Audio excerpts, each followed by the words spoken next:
जय हिंद दोस्तों। मैं sub inspector Preeti Verma. I hope आप सभी स्वस्थ होंगे और अपने एग्ज़ाम की तैयारी बहुत ही अच्छे से कर रहे होंगे। जैसा कि आपको पता है कि यूपीएसआई 2025 का एग्ज़ाम जो है आपका बहुत ही जल्द होने की संभावना है। बहुत लोगों के द्वारा बताया जा रहा है कि आपका एग्ज़ाम जो है इसी साल के अंत में होने की संभावना है। और इसको जो है ध्यान में रखते हुए बहुत सारे बच्चों का ये था कि टारगेट कंप्लीट नहीं हो रहा है कि हम लोग पूरे सिलेबस को जो है कैसे इतने कम समय में कंप्लीट करें। तो इसलिए जो है 120 दिन का जो है हमने टारगेट रखा है पूरे सिलेबस को कंप्लीट करने के लिए, जिसमें हमने पहले दिन का टास्क आपको दिया था। आई होप आप लोगों ने उसे बहुत ही अच्छे से कंप्लीट किया होगा। और अब हम चलते हैं अपने दूसरे दिन के टारगेट की तरफ। डेली टारगेट फॉर यूपीएसआई ये हो गया हमारा, ये आज है दूसरा दिन। और मुझे उम्मीद होगी कि आपने फर्स्ट डे डे का जो भी टास्क दिया था उसको आपने बहुत ही अच्छी तरीके से किया होगा।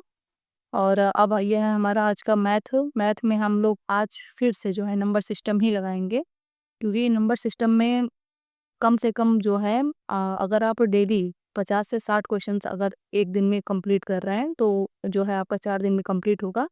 और अगर सॉल्व कर रहे हैं आप मैथ और जो भी क्वेश्चंस आपके फंस रहे हैं, जैसे एक बार में नहीं हो रहा है, तो उसको आप ये लोग मार्क कर दीजिए ताकि दोबारा रिवाइज जब करें तो उसको हम हमें मतलब उसको फिर से करना है। दूसरा आ गया हमारा रीजनिंग। रीजनिंग में हमने दिया था डाइस को 3 दिन में कंप्लीट करने के लिए। और इसका भी वही है, जो जैसे आप डाइस को सॉल्व कर रहे हो, आप चाहे यूट्यूब से सॉल्व करिए किसी के चैनल से, या फिर आप सेल्फ बुक से करिए। तो आपको जो है इसको 2 दिन में कंप्लीट करना था, ठीक है। और आपका फिर जो है अगला हिंदी वर्णमाला आ गया आपका। हिंदी में आपको दिया गया था हिंदी वर्णमाला। तो इसमें जो है आपको दिया गया था 4 दिन का ये टास्क था हमारा। और जिसमें ये आज हमारा दूसरा दिन है। इसमें आपको जो है ये भी दिया गया था कि 10 आपको विलोम याद करना है, 10 पर्यायवाची और 10 जो है अनेक शब्दों के लिए एक शब्द है। इसको भी आपको पर डे तैयार करना है। और जो भी आप तैयार कर रहे हैं उसको आप जो है लिखा ज़रूर करिए, क्योंकि लिखेंगे तो आप उसको भूलेंगे नहीं। फिर अगला हमारा आ गया है मूल विधि। मूल विधि में हमने आपको दिया था पर्यावरण संरक्षण का, जिसके लिए 2 दिन दिया गया था तैयार करने के लिए। और ये है आज हमारा आखिरी दिन। और जो भी इसमें थोड़ा बहुत बचा होगा तो उसको आप कंप्लीट कर लीजिए। और रही बात इसका, जो है आप नोट्स बना लीजिएगा मूल विधि, ताकि एग्जाम के समय जो है सिर्फ रिवीजन ही रिवीजन करना रहे।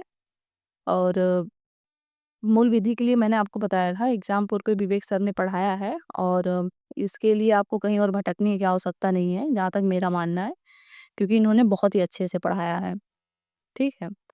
और मूल विधि का मतलब स्कोप भी ज़्यादा है, मूल विधि और पॉलिटी का, इसलिए आप मूल विधि को जो है काफ़ी अच्छे से पढ़ें।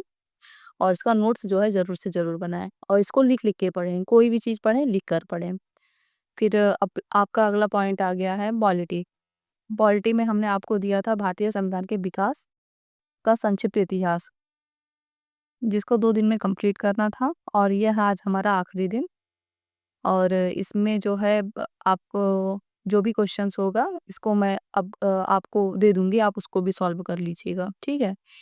फिर जीके जीएस है। जीके जीएस में मैंने आपको बताया था या तो आप लूसेंट से पढ़ लीजिए या तो एनसीईआरटी से। और यूपी जीके के लिए जो है परीक्षावाणी का दिया था। तो परीक्षावाणी में जो पीछे ऑब्जेक्टिव क्वेश्चंस होते हैं, आप अगर उतना भी अगर ढंग से तैयार कर लेते हो तो मुझे जहाँ तक लगता है कि आपके हर एक क्वेश्चन जो है सही हो जाएंगे।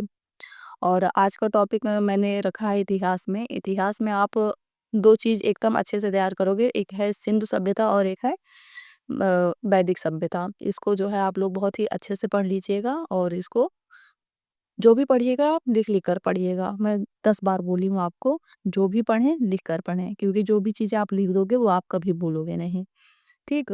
और उसके बाद जो है हम लोग पढ़ेंगे प्रमुख पुरस्कार और सम्मान सम्मान जो है हमारा, इसको भी अच्छे से आप लोग तैयार कर लीजिएगा। और उसके बाद आता है हमारा आखिरी चीज़, डेली करंट अफेयर। तो डेली करंट अफेयर के लिए मैंने आपको बताया था कि आप किसी का भी जो भी करंट पढ़ाते हैं यूट्यूब पर, आपको जिसका भी अच्छा लगे आप उससे पढ़िए। लेकिन एक चीज़ ये है कि आप पर डे का जो है करंट का नोट्स ज़रूर बनाएँ आप, ठीक है? जिससे आपको लास्ट में जो है रिवीजन करने में आसानी हो। और सब तो ठीक ही है। लेकिन जो है अच्छे से पढ़ें। ठीक है? धन्यवाद।